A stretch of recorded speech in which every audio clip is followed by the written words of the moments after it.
করে দোয়া করছি যে আল্লাহ তুমি একদম সুস্থ না করলেও জানটা একটু দিও। ছেলেটা আসছে তারেক জিয়া একা, বাপ মা ভাই সম্পূর্ণ একা।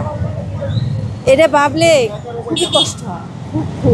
আমাদের মাথার উপরে বড় একটা ছায়া ছিল, খুব খারাপ লাগছে। দূর থেকে আমি দেখবো একটু। কোথা থেকে আসছে? আমি শাহিনবাগ। হেঁটে আসছে? জি, ভালোবাসার কাছে কষ্ট আবেগ এ যে অনেক ঊর্ধ্বে। এ না, আমি একটা কথাই ভাবতেছি যে তারেক জিয়া একা, বাপ মা ভাই সম্পূর্ণ একা। এটা ভাবলে খুবই কষ্ট হয়।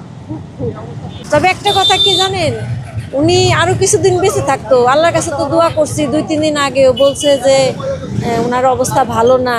তো 2 দিন যাওয়ার পরে আমি নামাজ পড়ে দোয়া করছি যে আল্লাহ তুমি একদম সুস্থ না করলেও জানটা একটু দিও। ছেলেটা আসছে।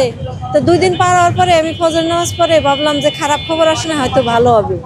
তবে ফজরের নামাজ পড়ার পরে ল্যাপটপ একটু দেখি যে এক জায়গায় একটু দিতেছে যে মারা গেছে। পরে আমি ভালো করে গাটা মিনিট 10-এর ভিতরে দেখি সার্কুলার হয়ে গেছে।